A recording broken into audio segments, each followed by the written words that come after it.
Cool. Hi, Craig. Welcome back to the Silver Hour Film Club. I'm joined by Emma and Parvati as usual, but today we got a Yay. special guest, Dominic. Ooh. Hello, Hello. I'm Dominic Curie. We're What's glad to up? have you on. Yeah, you were confused about Craig, and we should probably clarify who that is, like every episode. Yeah. But Yeah, well, guess we haven't done that. well, Craig is a robot who like records all our recordings, or well, used to, not anymore. Did But you did you name Craig? no, that was his name. That it came with it. Yeah. Came with what? That was like when we downloaded him, his name was Craig. He's Like- like a bot on Discord that we Oh, usually use. okay. Yeah. Yes, Discord got it. Yeah, and it's some program some guy made, and we're giving him free publicity by shouting out Craig. Wonderful. Let's go, Craig. But like, I mean, the audio quality was whatever. I mean, no offense to Craig, but very Yeah, helpful. I It was nice to mean- have him. But yeah, Dom. So I asked this question to every guest we have on this show, and it's a good way to just like get a little taste of who they are. And instead of asking you like what your favorite movie is, we ask what kind of movie gives off the same vibes you do. Like what kind of movie like brings out the same energy that you do. Yes. Yeah. I like that question way better than just what's your favorite movie, because then I get totally like, I don't know. I like movies. Yeah. I think vibe-wise, I think Royal Tenenbaums, maybe. Oh, that's Ooh, a great choice. excellent vibes. Um, Amazing choice. I feel like Wow. that's kind of a pretentious answer, because it's like, oh, I'm a Wes Anderson film, but not like the Wes Anderson-y parts of that movie. More just like, I love like the vibes of all the characters and how they're like vaguely do all these cool things and like are kind of successful, but really like most of their life is just mundane, weird, boring drama. Yeah. And like I feel that, you know? I love that. That is such a good answer. Wow. That was a really good answer. I have to admit though, I've not seen the Royal Tenenbaums, and I'm very Ooh. sad. Yes. It's good. Wow. I like the early half of Wes Anderson's career is completely unknown to me. That's So, that's some of the best stuff, man. yeah, I It know. is. I agree. I think Royal Tenenbaums is probably one of my favorites. I Yeah. love Royal Tenenbaums. So good. Unexpected. I didn't think I would like it that much, and then I watched it, and I was like, wow, where has this movie been my whole life? I love it so much. Wow. Yeah. So I love your choice. Thank you. That's a great choice. I don't know. Do you guys have any that you think I am? Oh, that's a. I don't know. Like your review of Jojo Rabbit on Letterboxd is like the best review. Aw. I would love to be Yeah. Jojo Rabbit. I changed my answer. It's Jojo Rabbit. Oh no, I feel No, bad. I like no. both. No, I How think about it both? is Jojo Rabbit. You don't want to be a Nazi, Dom. You don't want to be. Just without. But yeah, Fair. his review is actually it's so touching. Like it's like it's basically like what movies do you want to make, and it's like I can just show people Jojo Rabbit because that's exactly what I want to do. Like I'm Aw. paraphrasing Yes. really badly, but No, That's- that's very like accurate to what I wrote. Yeah, as far as like I love how it just like punches you in the face with comedy, and then just like sucker punches you with like sadness, like over and over and over, Yes. and it like completely gets your guard down. It's so good. yeah, and I feel I like love you punch us all the Taika time, so that's the Yes. vibe. I feel like that review is the most like it's the most meaningful 5 stars you have given that I have seen Yes. so far. Yes, I review all movies as 5 stars on Letterboxd. If Which any I of you love. If any of you listeners want to follow me, it's Dom Hure, DOM HURE. Because mostly just because I don't actually want to have to think about what movie's better than each other, and so I get really nervous about that, and then I'm like, no, I like all the movies, you know, and so they all get 5 stars. That's very I love wholesome, that. I like that. and that's a big recommendation from me. Check out his Letterboxd account. Yeah. But speaking of movies, my favorite transition I like to do on this Yes. show. Yes, indeed. Speaking of movies and podcasts. Dom has a very interesting had a very interesting recommendation for us this week, and I'd love for him to introduce the films because I don't think I could Yes. describe them as well as he can.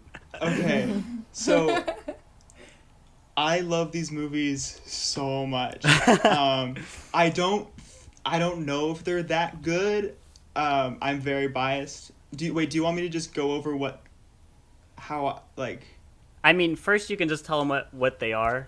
Tell us what these Yeah. movies are. Okay, that's true. That's true. The movies are the original Planet of the Apes and then the sequel Beneath the Planet of the Apes. You realize what that means? No. Emasculation to begin with. Then experimental surgery on the speech centers, on the brain. Eventually a kind of living death. Planet of the Apes, beyond your wildest dreams.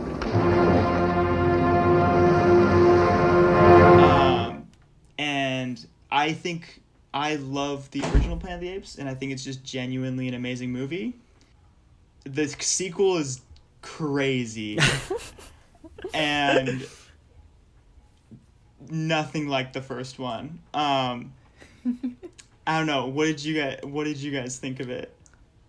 Yeah, so originally when Parvati came to us with your recommendations in our last episode, she said you pitched the first original 5. Yes, I wanted to go over all 5. Oh god. Which I've been following you on Letterboxd. Have you got JJ? You've watched all 5, right? I ruined it for him. I messed it up. I regret to inform that my pilgrimage to complete the Planet of the Apes original series was thwarted today by Emma. I had to watch the second one. Yeah, so Dom was nice enough to let us borrow his video account, and so you as for most accounts, you can only watch one at a time. Like only one person can use it. Oh so, yeah. Mm-hmm. Yeah. So I was watching the second. Yeah, so Emma had to finish the second one while I was trying to finish the 5th one. Okay. So I got to 4.5 of them. So Okay. yes. Cool. But yeah, before we give our thoughts on them, I guess Dom can talk about why'd you decide to pick these movies? Is this because you love them so much, or I was just trying to think of movies that you can talk a lot about, and looking back, I scrolled through what movies you guys have done before, and I realized oh no, they've done good movies, not these movies. But yeah, there's just so much to break down in them. Also, they just have a very special place in my heart. I found them in 6th grade, I think. Oh, wow. I was at Goodwill, and I found the VHS box of all the original 5 for $3. Ooh, Yes. I love a Goodwill. steal. Yeah, and at the time, my parents didn't really let me watch very many PG-13 movies or anything, and so this movie was PG, but got past all the radar, even though it's yeah, we could talk basically- about the violence of the film. yeah. But oh, go ahead. Sorry. Yeah, and so I used to watch the first one once a week. And Wow. I watched them all a lot. And so then recently I got the Blu-ray set of all 9 Oh wow. Planet of the Apes movies. And me and my sister watched them all in the span of 3 days. And I think it's the best movie franchise. Wow, that is a hot take. I really Wow. do. It's because every single movie is completely different and completely crazy. But we can get into that. Yeah, we can more get later. that's a good closing discussion, I think. Yeah. And I also wanted to ask you about the newest Planet of the Apes movies because I consider myself a fan of those movies. Oh yes, they're great. But Leia, let's just go into our thoughts about the first 2 at least, because I think that's the one everyone here has seen. Yeah, Emma or Parvati can start with their thoughts on this. Oh, Okay, I guess I'll go. the stare down. There was a quick, intense stare down between these 2. I'm not Yeah. ready.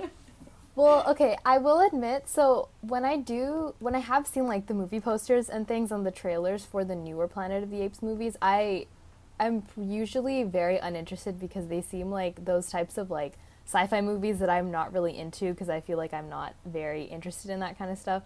And it's like specific sci-fi movies appeal to me, but specific ones don't, and it never struck me as one that I would actually be interested in. So when you first said that you wanted to watch like the original ones, I was like, oh, maybe these ones will be better because they're like the OG. They're gonna have like better quality story. You know what I'm saying? I'm not gonna have to like look into like animated monkeys and be like, ew, this looks weird or something like that. And so I was actually really excited, and I ended up really loving them, like, a lot. I loved the first one. I absolutely loved it. And I was actually planning on watching them, like, back to back in the same day, but I decided to, like, space them out because I wanted them to, like, sit in and, like, marinate so I could actually think about it. And, yeah, like, the first one was just so interesting and so, it just, like, kept me interested the whole time, too. And I find, like, a lot of times older films tend to, like, turn into kind of a lull in the middle, and I tend to, like, get bored of it too, but it just like kept me interested the whole time. I love the characters, I love the music, and like the production design and like the costumes is just so good, and I felt very like just immersed in the story itself too. And so I've only seen the first two, but I'm really interested to see the rest and like the sequels and the newer versions too now, and I'm super excited and really invested. The second one though, I don't know how they continue the story after the second one, so I'm very interested to see what happens. Yeah. But I guess we shall see. That's a valid point. Yeah. Just a quick note. We're going to spoil the first two of the original Planet of the Apes films. Oh, yeah, that's fair. Good warning. I say just go watch them, honestly. Even if you're not liking it, you just got to see where it goes after the first two movies. But yeah, Emma, go ahead with your thoughts on the first two. Oh, okay. Well, I've said in the last episode at the very end, I'm not a big fan of these movies, and I'm sorry, and I feel guilty about it now. But had you seen these before? Like, yes, and also I will say my dislike towards them comes from when I watched them. It was a bad time, so it's like associative, me not liking it. Mm-hmm. So it sucks, and I hate when that happens. But I will say I love the like historical like allegories in it so much. That was hilarious. I enjoyed that part of the film. Like, I don't think, because I watched it when I was pretty young too, so I didn't really understand really anything, but I think that now, coming from like knowing when it was made and like the period of time, I enjoyed that aspect and comparing like what was going on in the world and then what's going on in the film, and it was fun. So, Emma, so have you seen? So you saw all of the or like just the first one? No, I saw the first two. I know for sure, and I think I've seen either like the fourth one. Oh, so you skipped the third one? Well, I know I've just seen a good bunch of them. Mm-hmm. But I don't know which ones I saw. But I'm glad I know I've definitely seen the first two. Because I was like, oh yeah, this stuff. I remember this. Yeah, but. So, before I go into my thoughts, I just want to know everyone's, like, knowledge about the first movie going in. Like, the ending to the first movie is iconic, to say the least. It's, like, I think one of the most famous movie endings of all time. I didn't know. I had no idea. You had no idea? So I was pretty, like, mind-blown. I was like, wow, this is That awesome. was actually surprising? Wow, that's so cool. Yeah, okay, that you didn't know. I think, because looking back on it, because I was telling my sister about it, like, summarizing and telling her she should watch it, like, I was looking back on it, and, like, I should have predicted that it was, but I just, like, completely lost it for some reason. Like, I was distracted by everything else, and I was like, wait, oh... And I'm just glad that I was pleasantly surprised at the end, though, because I was like, this made the movie for me. But yeah, well, that's good. I'm happy that, like, I'm assuming that's Emma cool. and Dom knew about the ending when they first saw them. I think I knew. I mean, it's been a while since I watched it for the very first time, but I knew about it just because on the VHS box set it had a giant picture of the Statue of Liberty. Yep. And looking back on it, I always thought that's such a weird twist because I feel like they present pretty well that it is Earth, right? Like, yeah, because they like, show the dolls Yeah. and stuff like that. So I'm always like, why is he so surprised? Like, I thought we 'Cause knew he's this, dumb protagonist. but No, I was kidding. but I'm so happy that it's still a surprise to some people because like that. I love that. Yeah, that's great. I feel is dumb for really not cool. realizing it too. But I think it was just because I was so into the story of like it being a planet full of apes too, and like I think that shows that I was very much in his mindset, like watching it too. So I think that's okay. But for some reason, it did not register. Yeah, so I brought that up because like I'm a fan of the first three movies, and it's like knowing the ending of the first one, it's like I really wish I didn't know. But yeah, no, like what Dom said, it does kind of like present it like, oh yeah, this is totally Earth, but only for the beginning. I feel like I think in the middle of the film, I think the main character, I've already for what's his name, Taylor, like he kind of like tricks himself into believing like this isn't Earth. And I think the audience kind of like buys into that, like, oh yeah, this is a different planet. It has to be, and it just happens to be like a similar like, Terrain. yeah, similar terrain and similar like artifacts. Like maybe a similar human race lived here. So I feel like that's kind of like where the twist comes in. It's like, oh, so it actually was Earth after all. But yeah, I'm a big fan of not a big fan, but I thoroughly enjoy the new ones, the Andy Serkis CGI apes. I don't know why Parvati says they look weird. I think that's some of the best CGI work today with those apes. They look great, and the acting that goes behind them. Oh wow. Okay, but yeah, so I was really excited to see the original, and I really like the first one. The first one's so good. I think it starts off with like well, I guess like all the movies now that I've seen them are kind of like Twilight Zone episodes in a way, or That is a really good description for that. Wow. Because, like, when you said that, I was like, wow, I feel like this is a Twilight Zone episode. Like, one of the films. Yeah, they all that give me that, fits. like, vibe. It's like I was Yeah. expecting Rod Sterling to introduce them before they all yes. started. But, yeah, so the first one, I thoroughly enjoyed it. It's a great adventure serial. It's kind of like a Star Trek episode as well in that kind of vein. And it's kind of really funny in a way, but at the same time, it still hits with the dramatic moments like the end. And I really liked it. And going into the second one, I didn't know what to expect because usually like old Hollywood like sequels aren't usually that good. And I'm gonna admit I wasn't a big fan of the second one, but I'm really happy about the passage. Oh, Dom is gone. He was frozen for so long, and I was like, wait, is he just like staying that way? Oh, no. Oh no. I didn't know if he was frozen or if he was just like looking intently. It texted. Okay, so yeah, I was talking about the first Planet of the Apes film. Yeah, I was just saying I really enjoyed it because it. Did you catch my drift on the Twilight Zone? It's kind of like a Twilight Zone. What? It is a Twilight Zone. Yeah, it feels like a Twilight See, Zone. you didn't hear... Yeah. Did we talk about... Because... It's written by Rod Serling. Oh, is it? Yeah. Oh, no that way. makes so much sense. Okay, because when I was watching it, because I mean, I've seen it a while ago, but I forgot a lot about it, and I was like, this feels like a TV episode, not like a movie. Yeah. It really doesn't feel like a movie, which is fine. And I was like, and then when JJ said it feels like the Twilight Zone, I was like, that is the perfect like explanation, and that makes so much sense now.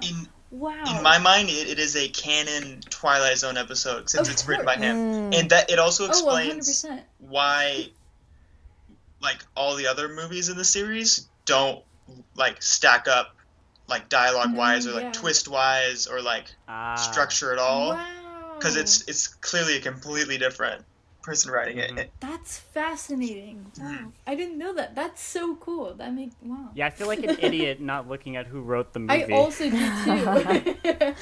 But now I'm like, wow, you got our actual reactions to that. Yeah. That's cool. So to give you an idea of how much of a fan I was of this movie in like 6th grade, I had a bearded dragon lizard that I named Heston Serling after Charlton Heston Wow. and Rod Serling. Aw. He died of worms, but you know. Oh no, rest in peace. Yeah. This episode's dedicated to him. Rest in peace. Yes. He would love to know that. Aw. That's cute. But yeah, so I was aware that these were based on a book, so I just thought like they just got some like Hollywood, Sunset Boulevard type of hack screenwriter to just like write up a movie Wow. script for it. But that's really Cool. that makes a lot of sense actually. Yeah, because there is I mentioned there was kind of a quality drop off with the first movie and the rest of the films. Yes. But- And they talk like they're in a Twilight Zone too. Exactly. That's yeah. because I've been having a rewatch of the old like Twilight Zone recently, and so I paused that to watch like these movies, and it felt very natural. Uh-huh. Like it didn't seem odd. That makes so much sense now because I was watching it and it felt like I was watching the Twilight Zone, like a Twilight Zone episode, now I can consider that it was, and I was still in my marathoning. That's cool. Yeah, so that was like the entire vibe I got from the first. Or I guess Same, I mean, definitely. even though he isn't the writer for the rest of the films, I feel like all of them kind of give me that vibe of like a Twilight Zone episode. It's also written by Michael Wilson. I wanted to give credit to there's two people that wrote it, Michael Wilson and Rod Serling. So just all those Michael Wilson fans out there, we're not sleeping on you. Shout out to Michael Wilson fans. Yeah. Yeah, this is for you. No, I was kidding. Yeah, well, I also mentioned it's kind of like a Star Trek episode for me in a way. I With, also agree with that. That is definitely, yeah. like them It landing. felt like a TV. Yeah. That's exactly Yeah, how it... no, but I feel like that gives it a lot of charm. It's like those old, like, the Star Trek Twilight Zone type of vibe, old TV episodes, like serials and all that. But, oh yeah, go ahead. It feels like that, except for like the beginning when they're walking through the desert, and it's some of the just like amazing cinematography that like doesn't Yes. stack up to the rest of the film. And it's so good. I'm blown away by it every time, and I'm like, I forgot this is in this movie. Like, Yeah, I was gonna like we could talk later, like going through like the film, talking about scene by scene. But yeah, that first sequence in the desert, I love desert landscapes. I think they're so beautiful, even though it's like barren. It's like that's the beauty of it, it's the emptiness. There's nothing there. Oh, wow. Yeah, so Sorry. I was The questioning film whether major these were popped matte out. paintings in the background because they just seem so beautiful. But no, these are real locations that they went to, like in like what Arizona, Utah. I'm assuming somewhere in that area. Yeah, so like when the movie started, I was really digging him. Like I really like the first movie, just the adventure it takes you on, and they go through a lot in that first film. But that middle section is also kind of like a comedy to me. It's just such a farce how like nothing can go right for this man, and he just can't communicate with the apes, which is kind of frustrating. And I kind It of is. like I just sit there and I'm like, oh my god, I can think of 50,000 more ways that I can communicate with them. You're such an idiot. And I'm like sitting there and I get so angry. It was so frustrating for me. I think it reminded me especially of just like how people who know English like try to communicate to people who don't know English by saying the words louder as if I it's gonna make know. it easier to understand. I'm like, that's not gonna So work. stupid. And they do this with Nova the entire 2 movies that I saw too. I know. And I'm I got so irritated in the second one when they're just like, Me too. Taylor, Nova, Taylor, and I'm like, stop. And she's just She looking at him and doesn't I'm like, this is not how understand. communication works. I don't. No. Ugh. Ugh. Oh lord. yeah, Frustrating. all the movies have this like fish out of water gag. And I think that's kind of the connecting glue to all of them. It's like someone in a scenario that they're not used to. Except the fifth one, it Yeah. was kind of leaning into a different territory, but Nova's whole character's real whacked up too. Like, You know what's really sad too is I looked up the actress who played her too, and she's the most well known for her character as Nova, as a mute character for not saying anything.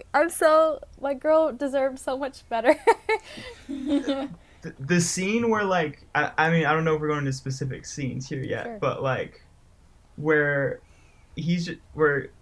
Chuck Heston's just like talking to her and he's like, you're not as smart as that other girl, but you're the only girl in town or whatever. And it's like, Yeah. and then in the second movie, I'm like really confused. Like, is Brent now with Nova, or like is I don't know. she's just a hot girl that can't yeah, talk? literally, that's her character. And for a That's it. 1970s like series, that's like perfect, Oh god. Yeah, Nova's character is just like even the way she's introduced it's for like it's because Zero wanted Taylor's character to mate with somebody, so she's like here's Nova, and he ends up just taking her along for the ride anyways because she's attractive. So yeah, there's a lot with her character that we can break into, but like I just chalk that up to like the movie being dated, like that's just an element of its time. But the whole second part of the film, it's just a comedy to me, just the way he runs around Ape City and just can't communicate with anyone because he just happens to be shot in the throat. And I'm pretty sure throats don't heal that way. No. Well, no, I think that he No. went through they did some kind of surgery on him, right? Oh, the surgery was because he got shot in the throat. Yeah, the Yeah. surgery was, Oh, yeah. I don't know why, He but I got thought shot all in of the the throat. humans went through a surgery where they like cut out their vocal cords or something so they Oh. can't talk. Why did I? Okay, never mind. Yeah, so like I like, assume humans are that's just why the naturally... rest of them didn't know how to speak. Yeah. I've it's because like the new movies kind of like hint at that, so I was just like I just had that kind of awareness. But yeah, so and then after that second movie it turns into like, you know, another like escape film, and they just go back off into the desert, and then it leads into the end. And I just loved the journey. It was such a fun adventure romp, and I'm really happy I finally got to watch it, and like seeing all the references that the new movies actually made to the original one. It was it was really fun to see. And yeah, so I just started to get into my thoughts about the second one. So I don't like the second one. Yeah. Yeah, but I feel like I'm really happy I watched it still though, because the path it took, it, like there like people talk about like midway turns in movies. This movie like took a midway turn, because when it starts off, it just feels so disjointed. It's like, why is there like 3 movies happening at the same time here? Like you got the apes wanting their war, this new like it's a rehash of the first film with Brent, and they casted It's like a guy a who looks remake. exactly like him. He looks exactly like him. I was so confused at the beginning. I was like, why did you cast him? I know. Yeah. I thought Why did you maybe do he was this? like a younger version of Taylor for the first bit before you actually know who he is too. And I was like, wait, are they like doing some kind of reverse time And thing? they go through like the same beats as like the first part of the first movie. And so so then I'm thinking like, oh, they got this guy because they couldn't afford Charlton Heston, and they just wanted to make another Planet of the Apes movie. But then Charlton Heston comes back. And you're like, wait, why did they cast this guy? Exactly. Yeah. Okay. Exactly. So I did some research It's on so that. frustrating. So Charlton Heston, he didn't want to do a second film, as you can probably Yeah. tell by his like acting in the second movie. But he agreed to do some scenes and his salary would be donated to charity. So that's why his role is so limited. So obviously I didn't know that before watching the movie. So it was so confusing to me that like I thought that they just had this actor available and they decided just to cast him off because he's in the beginning of the movie. Like those were new scenes at the beginning of the film. Yeah. So it's like, so you had the original actor, but you decided to not use him for the movie, And cast someone who looks identical to him. exactly That's funny. to go through the same exact beats, right? But then it goes into this mutant storyline about this underground race of radioactive humans, and I hated those humans so much. Like I didn't think I could hate characters more than the freaking orangutan and the gorilla, but man, I hated those humans so much. And I thought they were fun.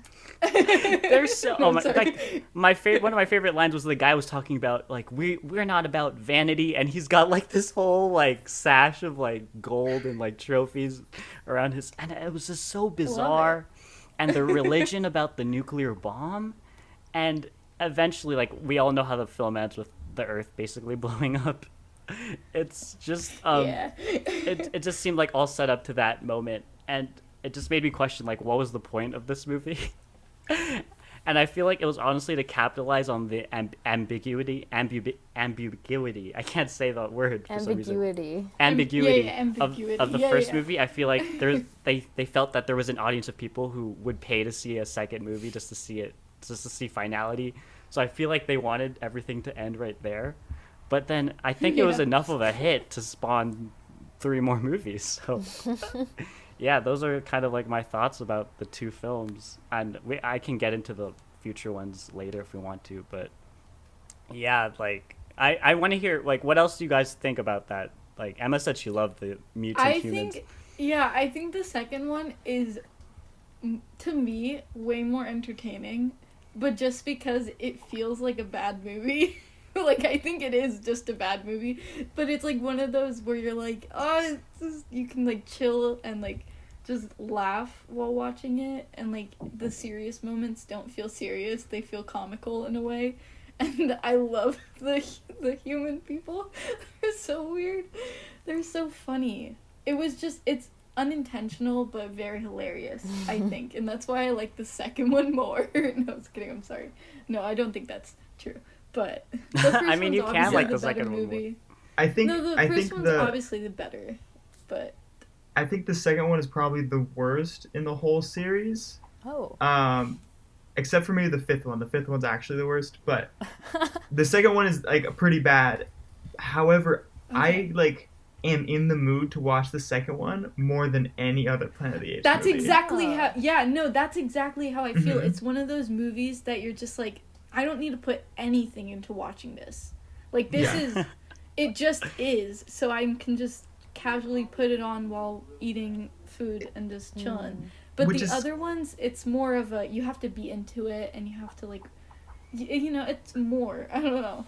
I think for me, like watching the second one, I had a lot of hope for what direction it would take because I enjoyed the first one so much, and I was like, ooh, they're gonna like, and also because they make so much of like, so many connections between like what's actually happening in the real world versus like what's happening in their world too. So I was really excited to see what they would say like politically almost by like maybe like having some way of like unifying the two like arguing sides to like the humans versus the apes too. I had so much hope that it would like do something in that way and end in a way that was like, we should be doing this instead because it's peaceful and like not have a war or anything. And yes, it would have been very like cheesy and stuff, but I was like, I really wonder what they're gonna say. And then it just ends with the whole earth exploding and just being like, yeah, because we can't agree on anything, the whole world just explodes. And yeah, and to me, I think I have like a middle ground on like the humans too, like with their like sonic communication too. I was like, that's a little that's They're a lot. so great. Yeah, but they're they're my like best friends. Stop insulting them. yeah, but I think that was just it was like an interesting concept. I'm not sure if I loved it or if I hated it, but it was interesting, I think. Yeah. Oh. Yeah, I fun. don't really know what the second one's trying to say. It's trying to say a lot. Yeah. But at the end, I'm like, is. I don't know. It is. Because it's literally saying shouting so things much. at you the whole time. And then at the Yeah. end, it's like, he's like, Charlton Heston's like, yeah, like, humans are good. You can, you can trust humans. And then he leans over and explodes the whole world. It's like, what? Yeah, so I guess we could talk about like the movies do have like a philosophy to all of them. They do have like things to say, but it's so like in your face, and I think a lot of it is also capitalizing on the fears of the time of like nuclear war and the Cold War paranoia and sci-fi being such a big thing. And I think the first movie obviously does it the best. I think it's kind of like a satire in a way of humans, putting them in like an apes position. It's like a wink wink. See, look, we're the apes now, haha. And the second movie tries to be deeper with like the literal worshipping of the nuclear bomb. I mean, what are you guys' thoughts I on the love peeling? that. They peel off their skin to reveal. Yeah. Ugh. Oh my God. I don't I love understand it. why. I love it. They're hiding underneath the earth, and they have been for like thousands of years. Why are they hiding their faces still? Like, are they hoping if they people who would wanna come hide in and be their like, oh, faces? these guys are actually humans? I just literally, I don't. What if it makes them feel beautiful?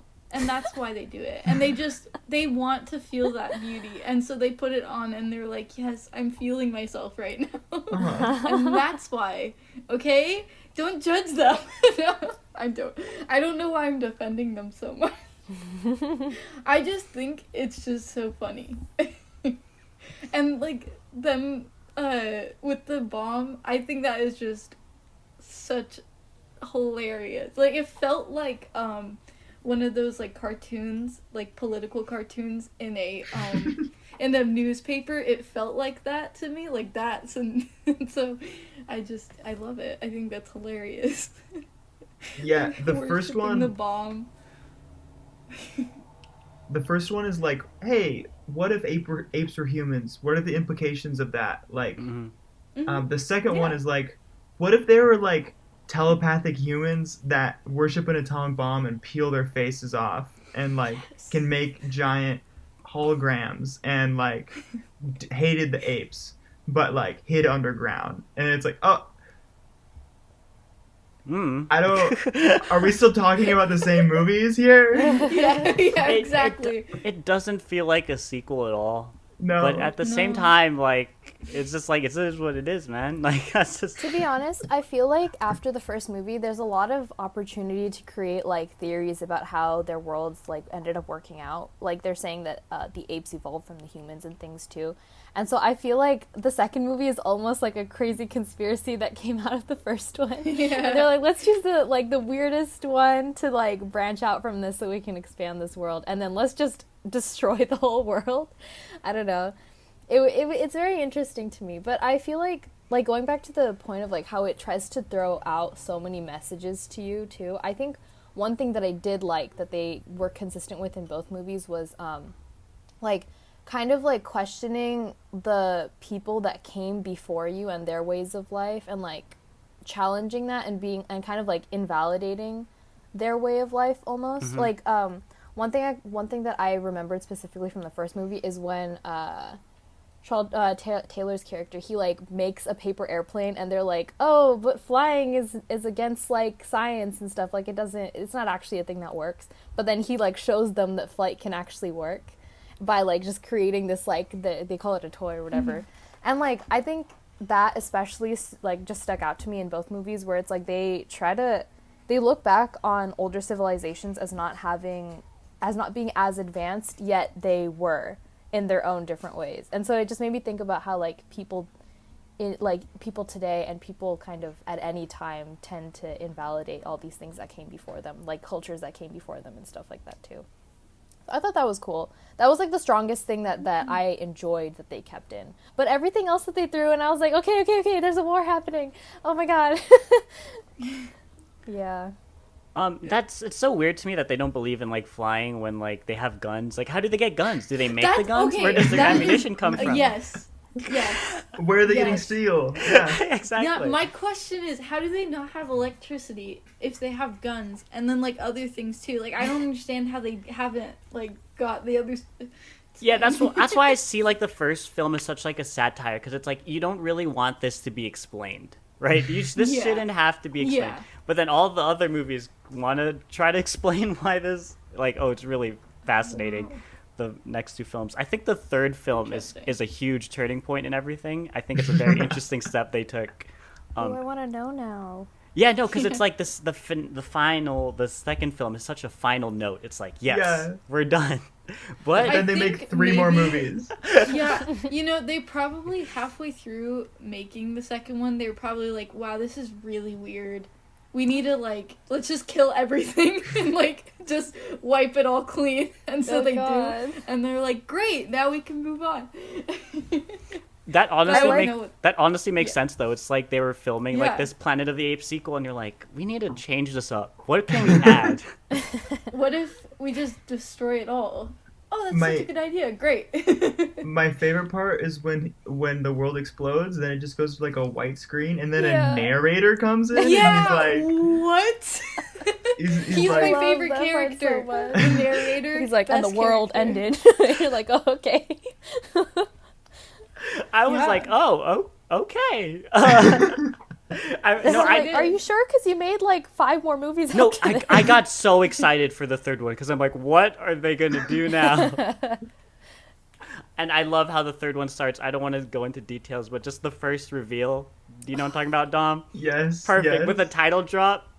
Excellent, dude.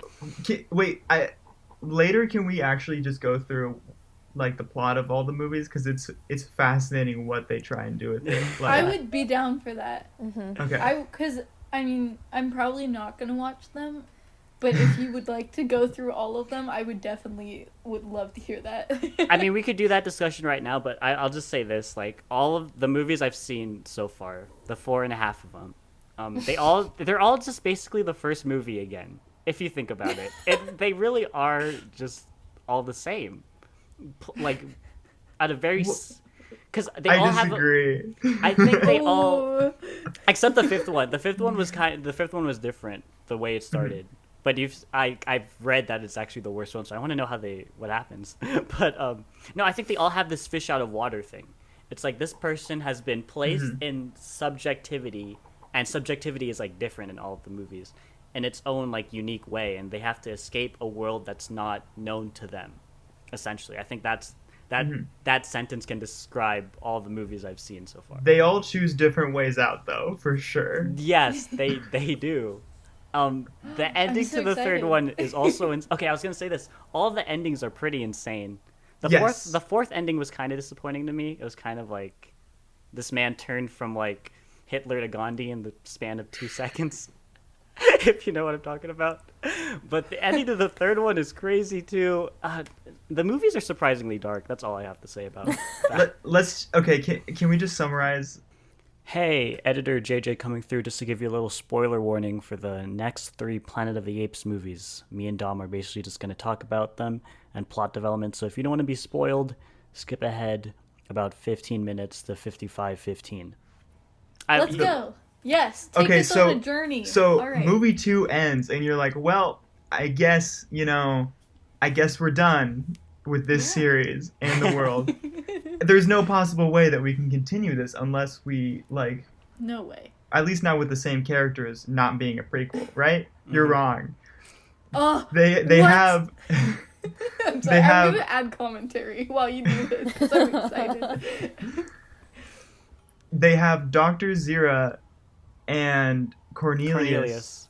Go into one of Taylor's previous ships, which was established was completely ruined Yes. and could not work at all. Yeah.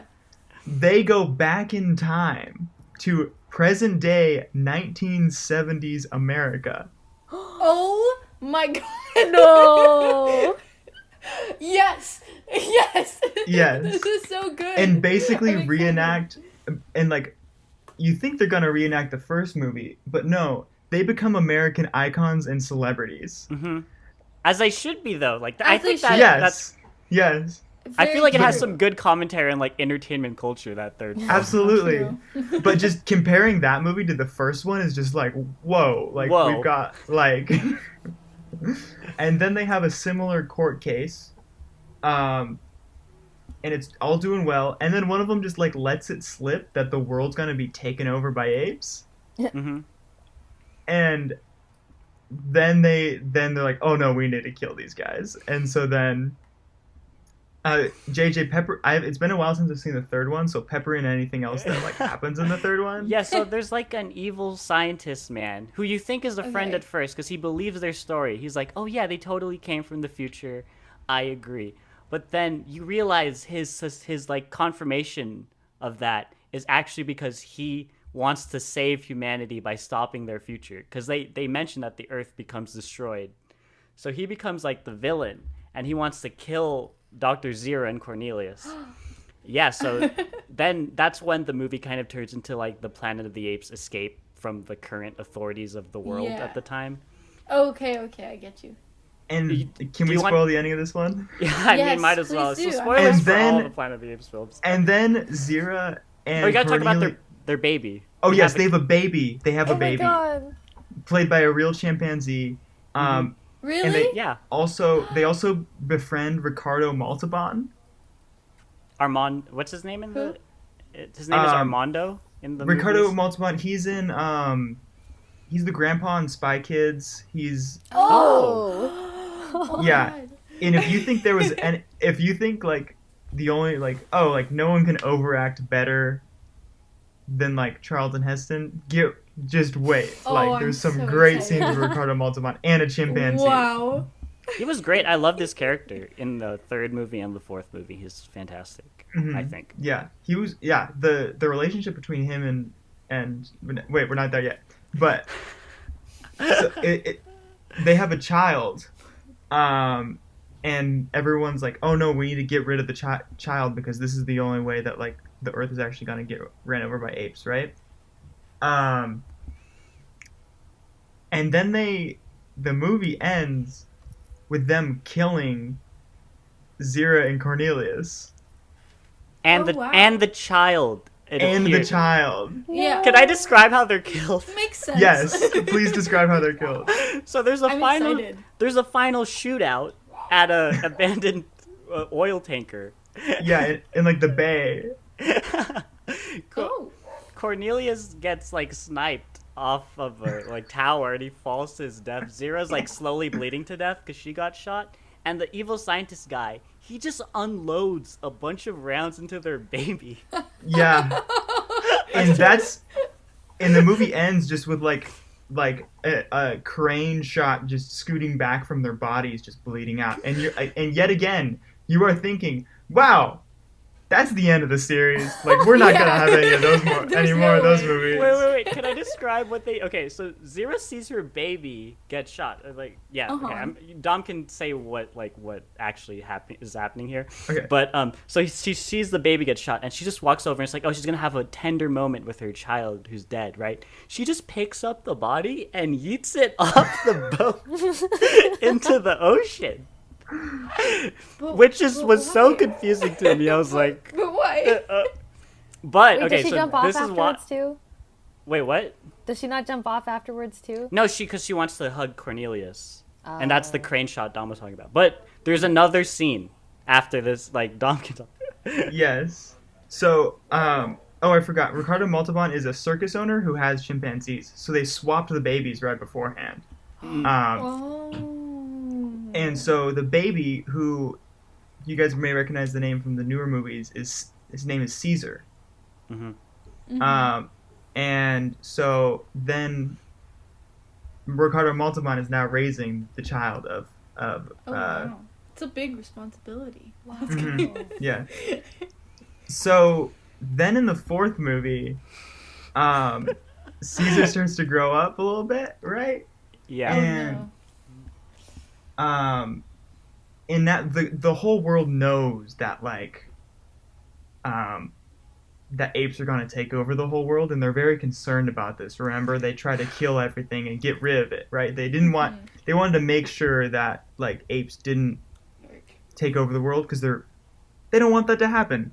However, This is the biggest problem I had with the fourth film. Dom saw my review, I think. yes, I did. I saw your review and I was like, yeah, I totally agree. I've always thought this. baffling. It's It's honestly crazy. just baffling. I'm so excited. Oh, The entire third movie hinged on the fact that they didn't want apes to. They didn't want a lot of apes. They wanted to get rid of apes, right? They didn't want them to be organized. They didn't want them to be Yeah. No. together. Then in the fourth movie, apes like replace dogs and cats, and they start training them how to like be maids I've and be seen human. that one. Whoa. I've seen Okay, that one. okay. And they like, I don't know, JJ, like describe it because it's crazy.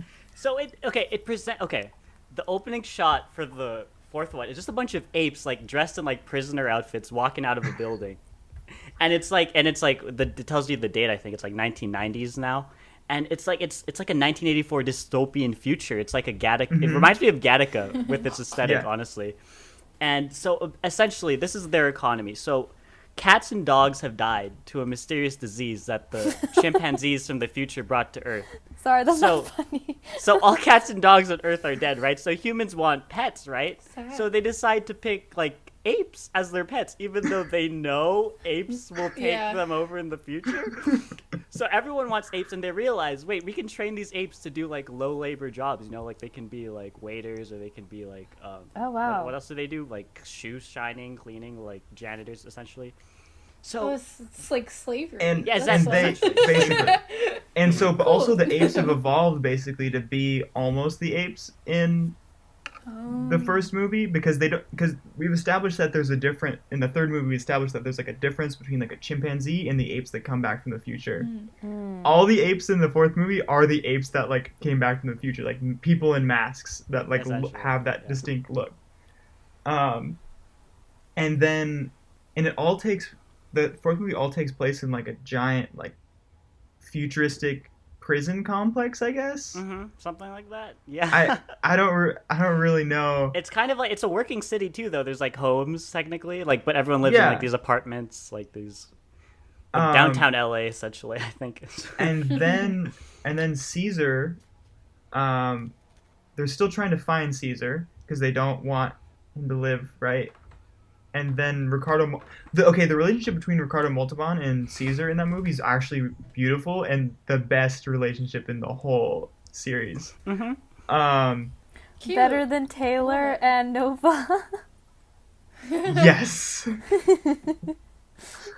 And then Caesar leads a giant riot in the prison complex and just starts wasting humans and killing them left and right. And the movie basically ends with a giant Speech. bloodbath. Yeah, essentially. Oh yeah, like uprising speech. They're just mowing down humans. Oh. No, because Ricardo, he dies essentially. Oh yes. He sacrifices himself to save Caesar. He doesn't want to give away his location because they have a truth device that they didn't decide to use until the very last second. Yeah. They spend like half the movie interrogating this man, and then just when it looks like he's about to leave, it's like, you know what, let's use our truth detector real quick before you go. And then he's like, Seems oh, legit. yeah. But yeah, it's so baffling that, like, just the plot of the movie. It's like, the humans know apes are going to take over, so let's import all these apes and start organizing them. And teaching them how to do skills and stuff like that. Yeah. Dang.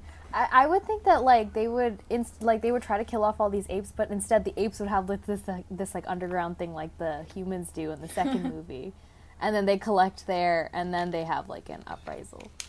I mean, that's kind of what's happening. Like, they kind of have a little underground club where they collect weapons in the fourth film, which And is so really funny. The new movies that came out, the Dawn of the Planet of the Apes, the first new movie that came out was actually a remake of this movie, which is crazy. Yeah. I just realized, like, I was like, I've seen this movie before, and it's it's a new movie. Yeah. And the second and third of the newest movies is actually just the fifth movie in the series. Except way better. So did you have anything else you want to say about the fourth movie, JJ? I mean, I don't know. It was so frustrating to me, but like the Caesar in that movie, he's actually really easy to root for, and with Ricardo, so that was like the relationship that kept me invested. But I was just so mad at the humans. I'm like, you guys deserve to lose because you were so stupid. Yeah. And then there's the fifth That's movie. how I feel in all of them. The humans deserve to lose. No wonder. Yeah, I'm like, no wonder all of this happened. I mean, come on. I was kidding. Then there's the fifth movie, which Caesar all of a sudden becomes like a saintly type person, like, and he's like, now the ape society is like starting to get off the ground, and we're kind of almost to where we were in the first movie, real fast, so fast, and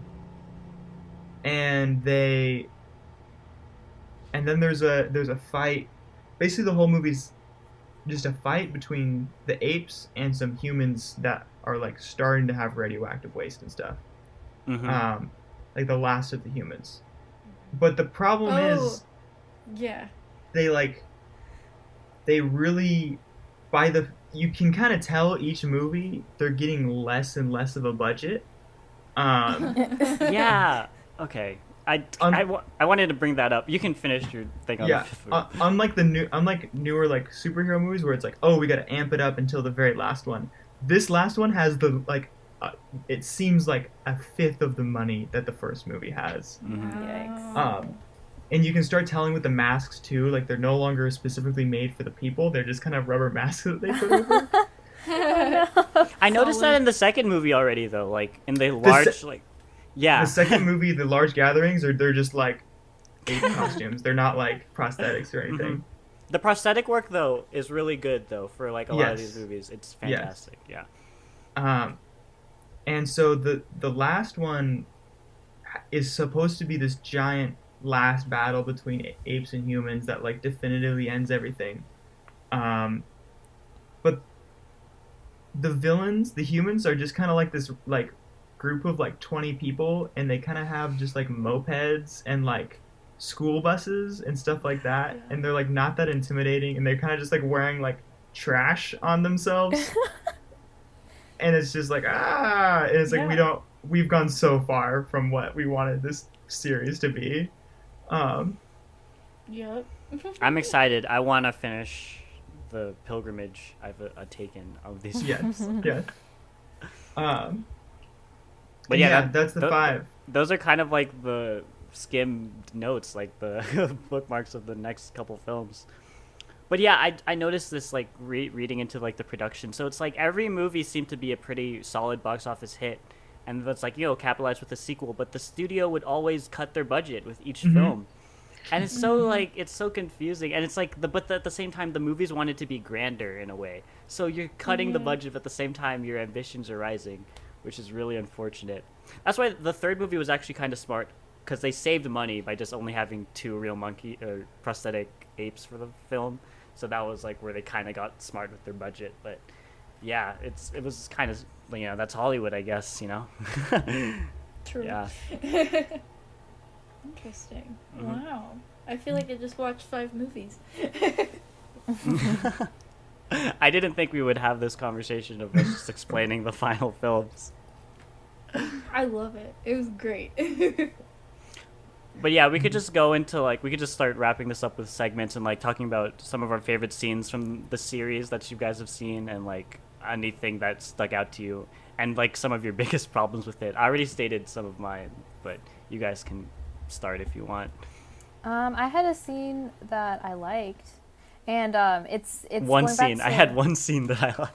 No. Okay, it was like the whole first segment of them, like it was in the first movie of them like walking throughout the desert and stuff, and like through the mountains and things to get to the ape city. And Ronan actually brought this up to me a while ago about like how old films do a really good job of using blocking to save the number of shots you have to use, and it's a lot more effective in like establishing spaces. And I didn't like, I understood his point at the time, but I was like, while I was watching this first set of scenes too, like you don't see a whole lot of variety because there's such wide shots and you already know what you're looking at. And I thought that it did a really good job of using blocking also to like help you get a feel of like something else is here, and it's not just them. And like it's especially apparent when it's like them walking through they're like caves and things, but then you'll see like the other humans just like walking on another part of like the same frame too, and so you're kind of just playing like hide and seek of like,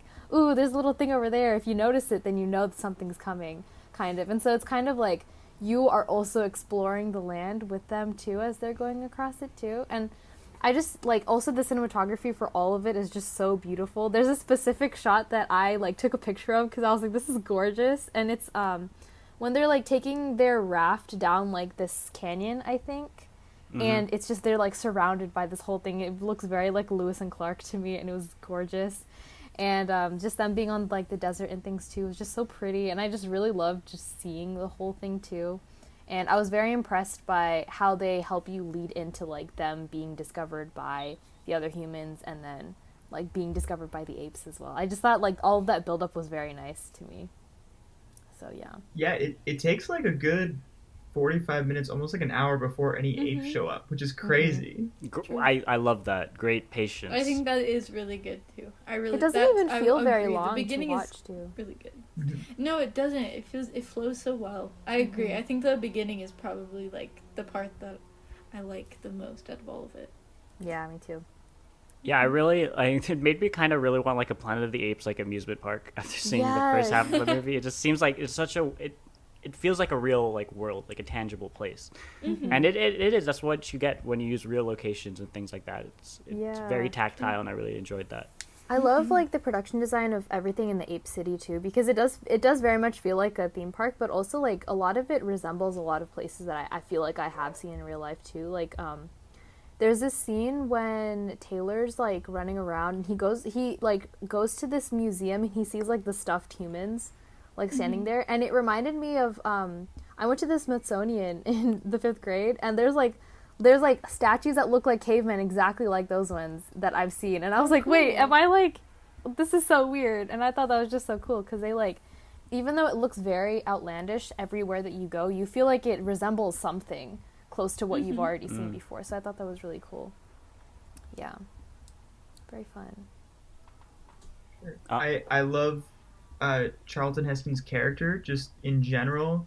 He's so greasy and gross, and like back then you didn't have to be in shape to be like a cool, handsome actor, like a movie star, and he's just he's so out of shape, so sweaty the whole time, and also his character arc just is like bonkers because at the beginning he's like such a jerk to everyone, where he's like join the expedition, Landon, and is just like everyone you know is dead, and then like he just starts like I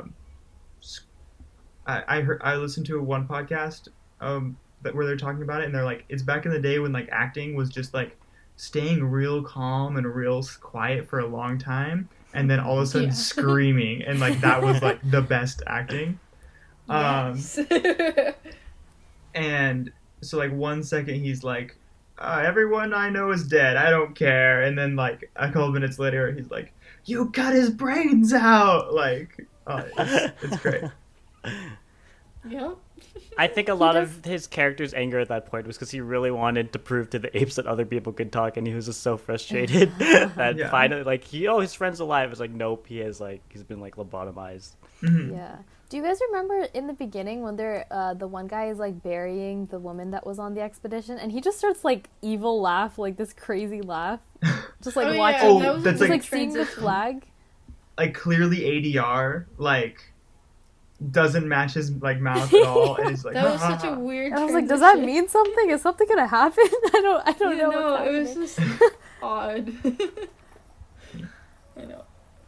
There's so many like moments of cheese, but I think this is part of it, and it just gives a lot of like personality. It just feels like a product of its time, but it still has a story I think that holds up today. Honestly, it's a really good story. I think that first film really is kind of like the point that all the other films are trying to be, but just can't. But I didn't know about Rod Serling's involvement, and that really puts cool. everything into perspective. That knowing he's the writer is like finding the Statue of Liberty at the end of the film. Yeah, exactly. I feel exactly that way. I knew it. Yeah, it's also like it disguises itself as just like, oh, like this is gonna be a crazy like monkey sci-fi movie, but then it's actually just like a courtroom drama about the flow of information and like what informations we should have and what is actually harmful to you, and it's all just a courtroom basically debating that. Like that's not what I signed up for, but it's so good.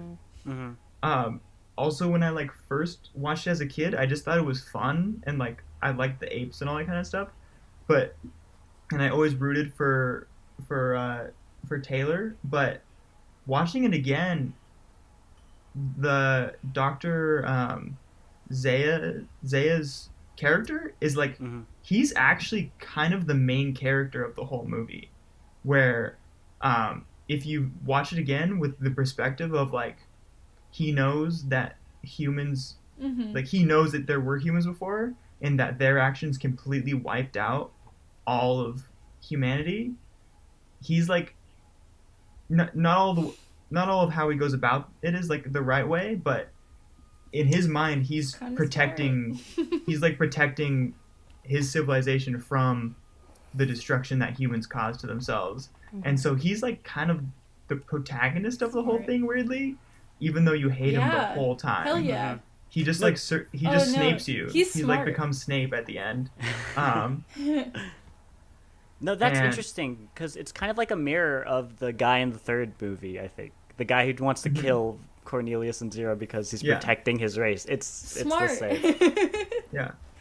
See, they're smarter than everyone lets on. I feel like that. I agree with that. When I was watching, I was like, well, I mean, he was kind of just trying to run his little thing there. He's just trying to protect everyone. Let's be real. Yeah. and he just recognizes that, oh, like humans destroyed themselves. Let's not Yeah. help them anymore. No. Or like, and that's maybe humans shouldn't Valid. be around if we killed ourselves completely. You know.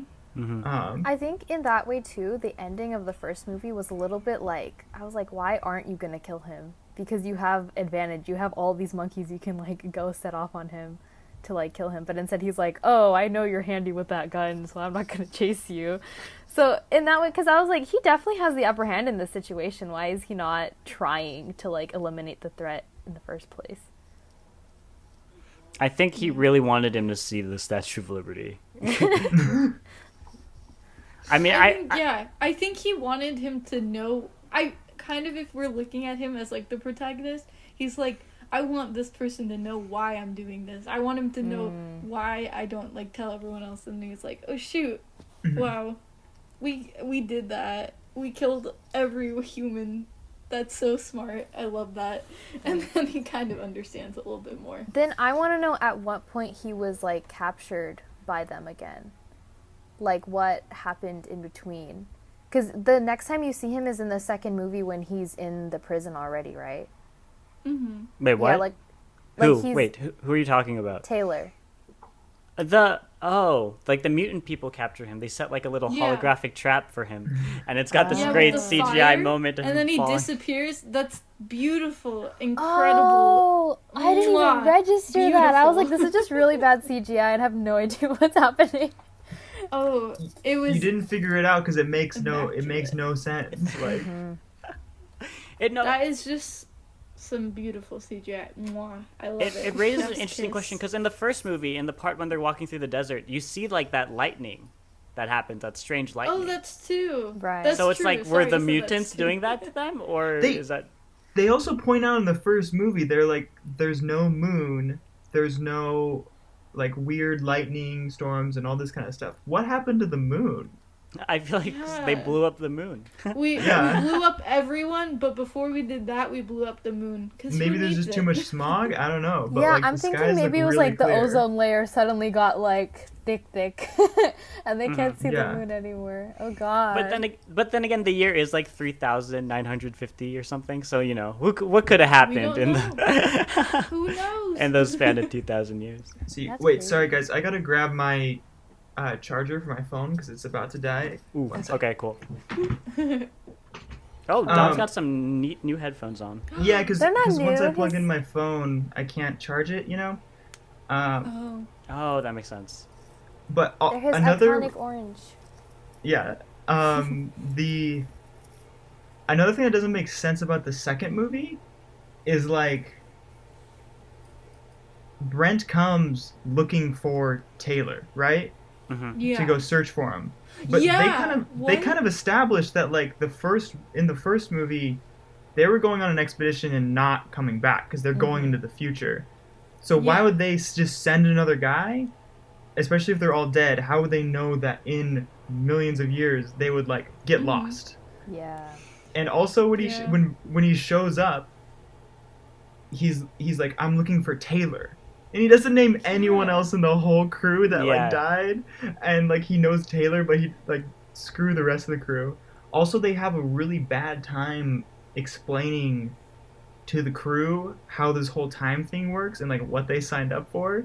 Because in the first movie and in the second movie, when like the old guy's dying, he's like, no, what? Everyone I know is dead? Like we're in the future now?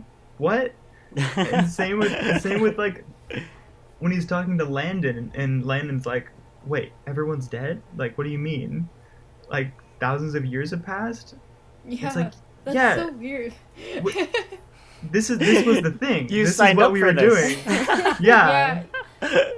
I know. I was I- thinking maybe I was something like- went wrong with the expedition too, but they can literally see that the years have been going by and like what? Yeah, they were clicking through the years before they went to sleep. Like they Yeah. know this. They were already Yeah. pretty far ahead too, I think, right? Yeah, exactly. they were a few thousand before, Yeah. and Yeah, it's like then I don't feel sympathy. Whatever, you signed up Yeah, you signed for up for that. this. What Yeah. what are you complaining about? That's how when he was like the one guy was going like, "Oh my god." I was like, "Well, okay, you signed up for that. Yeah. What? Oh, And you can be sad Yeah. about it. Just don't That act is like confusing. this is the Yeah. first time you're hearing this news. Like, I know. Yeah. You knew what you were doing. I would never do that. That's freaky. I feel like there's like this reminds me of the meme of the astronauts. It's like we're in space, always has been, you know. Like so it's like we're in the future. Yeah, always, Always have. have been. Always have. We knew this. You signed up for this. yeah. But And I think it's I know. I think a lot of the fun part about discussing these films is that there's like a billion plot holes like we can Oh, poke yeah. into it. I don't think it was meant to be dissected as a serious Yeah, I think sci-fi.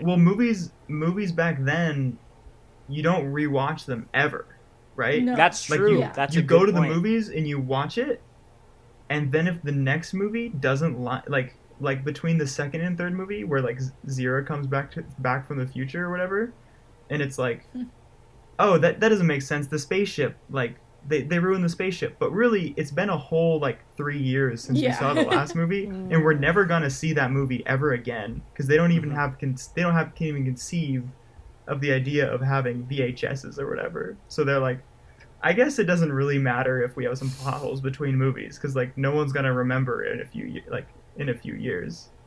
Yeah, that's Um, such a great Exactly. point. Yeah. I mean, like when you brought it up with the third one, like how'd they even get the spaceship if they were both clearly destroyed, Mhm. and how'd they escape Earth in time before the bomb even destroyed everything? yeah, how'd they know that the bomb was gonna go Yeah. off? Yeah, exactly. And it's like And- the time period for them to find a ship, leave before everything in the second film happens. It doesn't really line What? up. What year do they leave from? Like, I want to. 39:55. No. believe. Like. Oh, it was like the- 76, I think. Oh, cool. No, I'm assuming they just left like whenever the movie, like 1970s. Yeah, That's something. what I assumed, but 76? Did they say 76? It was like, I forgot, it was sometime in the 70s on the spaceship when it said what year it was supposed to be in like Earth time. Gotcha. Yeah. Interesting. Interesting.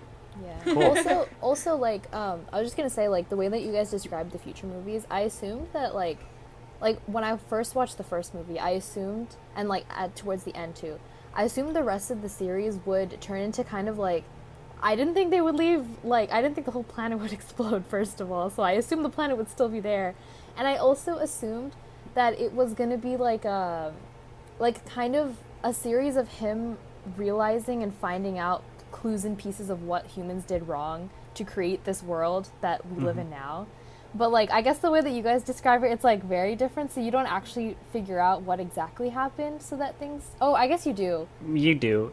Like, A lot I of it assumed is was, just I feel nuclear like- war, basically. Yeah, I no, assumed I it was was like, gonna be I a feel lot like of, you like- don't have to piece together that you know why. Yeah, because that's people, You know, come on. Yeah, but I thought they were gonna more directly connect to being like, oh, climate like, change when I just was got watching really it, horrible, I think- or like war just yeah, got I really don't know. horrible, and all of these things all together just created this thing. And I thought he was gonna like discover all these artifacts and clues of like what happened, and in that way, I can see it being kind of like a TV series almost, but maybe not like a movie series. Yeah, I guess also as the movies go on, the impact of the first movie kind of dwindles because it's like in the first movie, it's like everything that happened here is just because of what humans have done, and like we're fully responsible. But then by the fourth movie, you're actually like, oh no, it's not just the humans. It's the apes that went back in time and had like an extra intelligent simian child and then brought them up. We know them now. Also, and then he helped it to happen. Mhm. And it's like, oh, I guess the first movie doesn't meet, like, doesn't I mean mean, as the much, whole you thing, know? the whole series, it's the shrug emoji. I mean, like, Yeah. Yeah. it's happening. I mean, but we're down for the ride, honestly. Yeah. So yeah, I Do you- think that. Oh, do you have more to say, Dom? I've got in the year 2000, they made the remake of this first I Planet was Apes gonna movie. ask you about these before we end. I was gonna ask you about the Tim Burton remake Yes. and the new films. So yeah, what were you gonna say? Okay, so the Tim Burton remake stars Marky Mark, Marky Mark. Mm-hmm. and he is so boring in it. It's crazy how Yeah. terrible he is in it. And it's Tim Burton, and it's not good. There's not a whole lot of meaning to it, unlike the first one, and also the humans can talk perfectly. And so there's less of a connection between humans and apes, and the whole time you're questioning like, why are these humans being completely like treated like apes when they are clearly Yeah. equally intelligent Mhm. as all the apes. And that one's there's no Statue of Liberty. It's like this weird. It's like a spaceship that came back before, and it's Yeah, I it's think not as good. I think that ending is reminiscent of how it actually ends in the novel. Yes, It's like yeah. So I think that's what that adaptation was like, more an adaptation of the actual book Mm-hmm. than its own thing. Yeah. The one thing that is amazing about that movie is Paul Giamatti plays an orangutan, and he's amazing. And that's pretty much it with that movie. You can watch like if you want to watch all the Planet of the Apes movies, you should watch it. They're all on my Vudu if you want, but Yay. but I want to it's- finish it's- all of them. It's super skippable, and then the new ones are genuinely really good. And so when I say it's like the best movie franchise, it's just all so entertaining. And if you count like, if you like look at Star Wars and you count like Star Wars' record, Star Wars has a a losing record. I will say that as a Star Wars depending on fan. who you ask, it's like what wait, how many Star Wars movies? Like 10 or something like There's that? like 9 now, or if you count the spin-off ones like Rogue One, like do you count Right. those? If we're not counting those, there's just 9. There's 9. Depending on who you ask, it ranges from like 3 to like 5 of them are really good. Mm-hmm. Emma says Maybe. 0. I say 3 of them are really good. But the Planet of the I Apes don't series, like them. They're all bad. 8 out of 9 are very good. And You or would wait, say 8 out of the 9 films in the Planet of the 8 Apes out of series. the 9 Planet of the I would say 9 out of 9 of the Planet of the Apes movies are all amazing and very watchable and very fun. It's just not very many people are as enlightened, so we need to get the word out. No, this is a great. Yeah, we could like talk about this real quick. No, I feel like I'm thinking of like Lord of the Rings, Star Wars, Harry Potter. Even though I haven't seen all of them, and these two will probably attest to Harry Potter if we talk about film franchises. But And Lord of the Rings. I love Lord of the Rings. That's Mhm. my cry movie. I love to cry while watching Lord of the Rings. I feel like the Planet of the Apes films, although their quality might not be up to par, I really think none of them are as crazy as these films have been. Like, I don't think any of them like go through like this kind of weaving of time and reboots and remakes like this has. Like, I would maybe like X-Men, but even then they kind of Ugh. make it realistic in its own way. X-Men doesn't stick the landing though. X-Men Yeah, that's eventually true. No, it it's doesn't. bad. That's, this like, just it really keeps doesn't. ramping up, Yeah. But I like it's will hard to attest, connect yeah. the new films, I think, with the older ones. I think the new films are only like a prequel to the first film.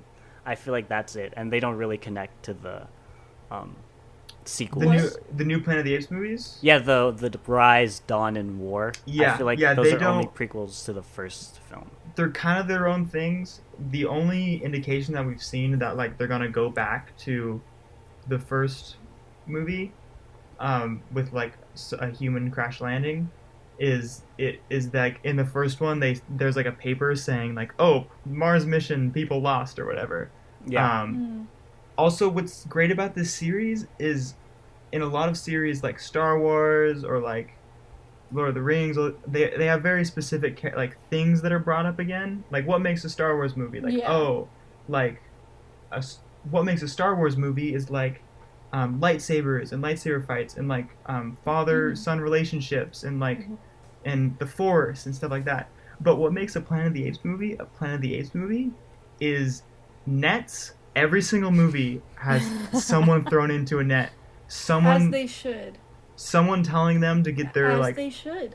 yeah, someone telling them to get their stinking paws off Paws me. off me, damn dirty. Pretty much every movie has that. A twist ending that you didn't see coming and you think ends the franchise. And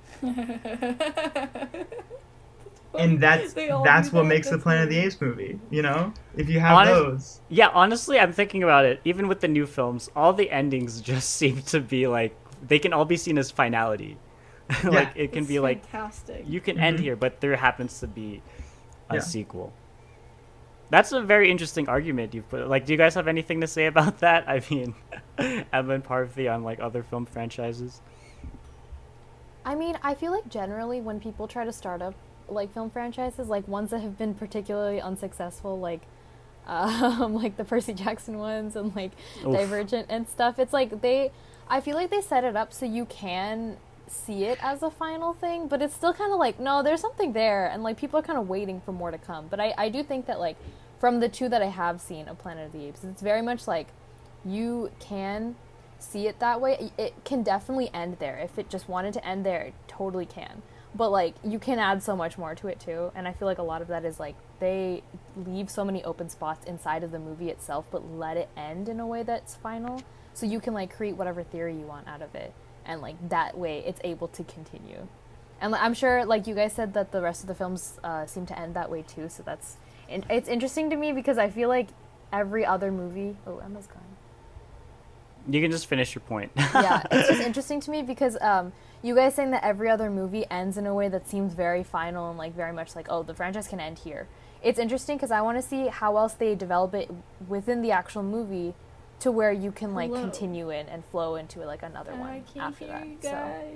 yeah, but I do feel like other franchises that haven't been successful, like they very much just kind of like they're like we're gonna end in a way that can restart again, but it's like there was nothing inside of it that makes you substantially feel like it needs to be continued. Yeah, imagine if every Marvel movie ended with someone blowing up the whole world, and then the next movie they had to figure out how to explain it. Yeah. That's essentially Infinity War, though. Yeah, but Kind of. Infinity War, you're expecting a sequel, and there's hope. Yeah. There was not Mm. that at the end of the Yeah, second there's one. It's no- like, oh no, exactly. we're dead. And also, We're it's dead. canon that the world actually does end at that Mhm. point in time in this world. Because they keep addressing it in the future films, like, yeah, this will lead to the death of the Earth. Like, yeah. Yeah. There is like a segment of my brain that fully thinks that only the first one is canon and the rest are just like fan films, and Mhm. also a segment in my brain that only the first and the second are canon and the rest are fan films. So it can That's really fun. end it can end wherever you want it to end. That's fun. Yeah, you can like piece together like whatever order you want. Like people have like their machete order for Star Wars. I have my Planet of the Apes order of films in my own headcanon. Yeah. Emma, did you have anything to say about film franchises? Ones you like or like the failures of a franchise? It's okay. I don't have anything else to say. Okay. I mean, we can basically wrap it up at this point. But I just want to thank Dom for joining us and for Yeah, giving us thank this Yeah, plate of thank you, movies. Dom. Thank you. I can't tell you how many people have tried to explain the story arc of all 5 Planet of the Apes movies to, and they check out after a couple movies. So thank you. Aw. No, it No, was thank a you for- journey. I loved it. Yeah. Thank you. Thanks for choosing these ones because I feel like I would never have like specifically chosen for myself to watch these two. So thanks for that. I'm really happy I got to see them, and like even though we did kind of try to describe them, you just have to watch them because there's no way words can put into. No way. Description. It's a good like summer morning, like nothing, summer afternoon movie. Yes. You know. Yeah, I completely agree with that. Because it yes. is summer and I did in fact watch this in the afternoon. I watched it in the morning. Oh, wow. Hey, wow. No, you thought it was the morning, but it was the afternoon. Yeah, that's fair. Okay, so Dom could stick around to hear our movie for next week. Yeah, so I had a very similar mindset to Dom, actually. So I was looking through the films we've had, and I've been looking through the list of films I'm like, I think would be good episodes. And yeah, they're all like really great films, you know, things that you guys have seen and things we haven't seen.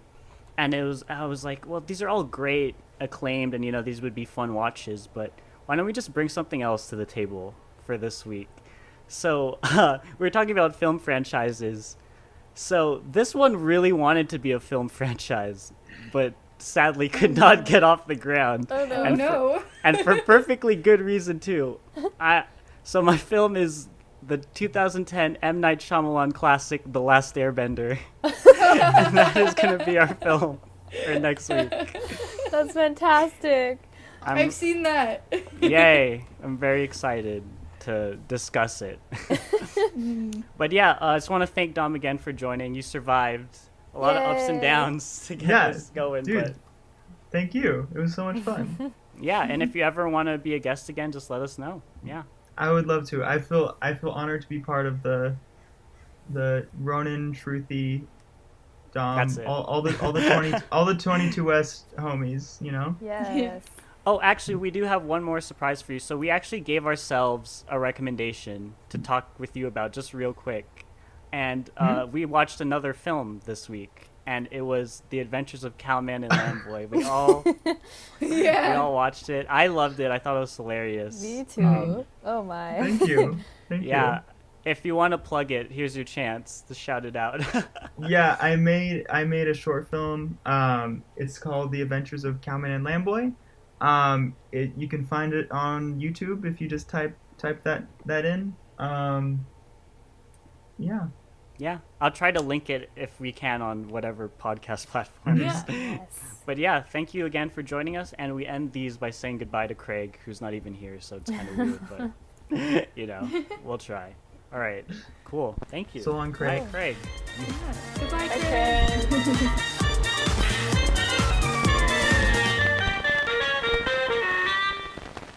I wonder how much of your thing he actually heard. Yeah. That's true. Usually, if I don't get any kind of like feedback to what I'm saying, I get like, am I saying good stuff? No, you dumb. You're saying dumb. No, I know. I was Dumb trying to look at Dom to see his reactions and stuff too, and he was just like, Yeah. and I was like, is he bothered by what you're saying? And he's frozen. That's so funny.